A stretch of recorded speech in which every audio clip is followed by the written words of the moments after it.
My name is Ben Collins, and I'm running for Lieutenant Governor. September of 2000, I took an oath to support and defend the Constitution against all enemies, foreign and domestic.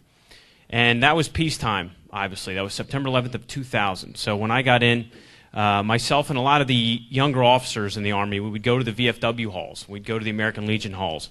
And we loved to sit around and listen to the Vietnam and the World War II and the Korean vets because they would tell their stories.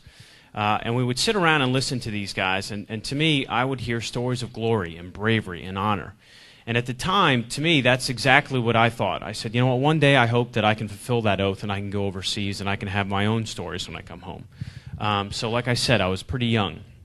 Didn't really understand what I had gotten myself into at the time. 1 year later, September 11th, 2001, obviously my life and everybody in this room, our lives changed in some way. I think our entire world changed that day. And I soon found myself in Afghanistan fulfilling that oath. And for the first time, I started to have my own stories. And I realized that the only glory that one was really going to find on that battlefield was to maintain your character when things would get exceedingly difficult. I found that bravery, in its truest sense, meant doing your duty when you were absolutely terrified. That was bravery. Thank you. And most importantly, that coming home with honor was the most paramount thing that there was. That's what I learned on the battlefield. And I remember the first time. That we came under fire, and there was a young soldier. He was about 18 years old, and he looked at me, and his eyes were about this big, and my eyes were probably about that big as well. And he said, "Sir, what do we do?" And there were two thoughts. The first thought that went through my mind was, why is he asking me? I was trying to get behind that wall that he was, about to make myself as small as possible. But the second thought that came upon that was, he's asking me because I'm the leader.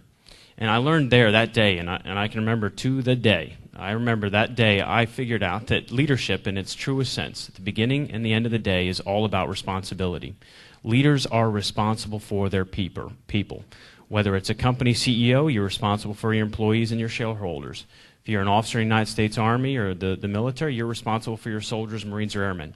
And if you're the governor or the lieutenant governor of a state, you're responsible to the citizens of Wisconsin, first and at the end of the day. I did 2 more tours in Afghanistan as a Green Beret commander, and I came home and I started a business.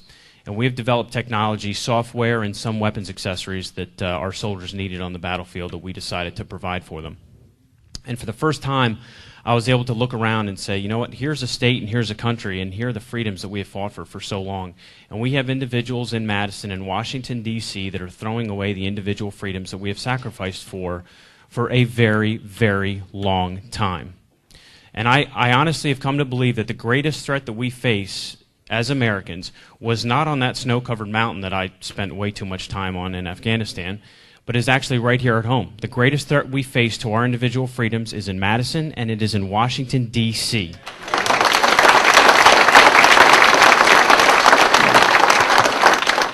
Now, I'm going to tell you about 2 individuals. Cyrus Hutchinson was a private. He was killed in the Civil War. There's another one, Sergeant Ryan Jopek. He was killed in the Iraq War. Those 2 individuals, from the Civil War to the Iraq War, died for this country. Now, I wasn't with them in their last moments, but I'd be willing to bet that their last thoughts were not of the U.S. Constitution. They were not of Republicans or Democrats or campaigns or state bond rating or budget deficits. I guarantee you that their last thoughts were of their family and they were of their home. Now, I'm going to tell you something else. Besides that bond that they shared in their sacrifice, both of those, Civil War to Iraq, both of those individuals came from Warsaw. So what's that say to you? I'll tell you what that says to me. That says to me that every square inch of every acre, of every mile of this county becomes hallowed ground because they have sacrificed for us. And it's up to us, those who remain, to be the caretakers of those institutions and those ideals, that whether they were in their last moments and their last thoughts or not, that's what they died for. So that's who I am. That's the passion that I have and the belief of why I decided to get back into public service once I got out of the Army. So that's, now you know who it is that I am. Now I'm going to tell you what I will do. I'm going to tell you that I believe that we are in the midst of a revolution, whether we put a name to it or not. And to that end, we need to have stronger states' rights. So I will fight for our 10th Amendment rights. We need to create as a state. Thank you. Almost done. Number 2, Department of Veterans Affairs. We have veterans from World War II, from Korea, Vietnam, Iraq, and Afghanistan who are coming home right now and not receiving the care that they deserve. They're fighting to get their GI benefits and to attend some of the schools that they deserve, and they are not getting them the way they should. So Veterans Affairs. 2, Department of Commerce.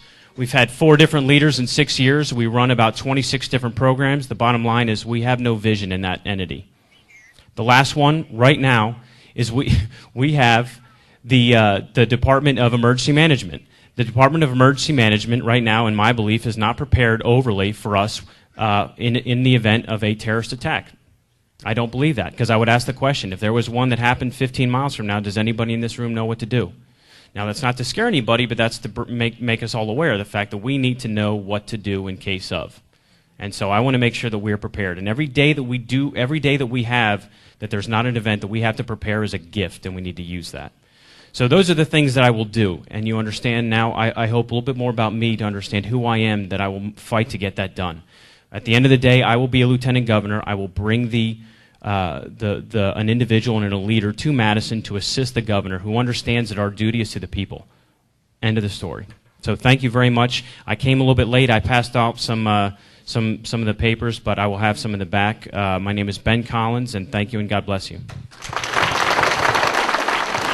Thank you.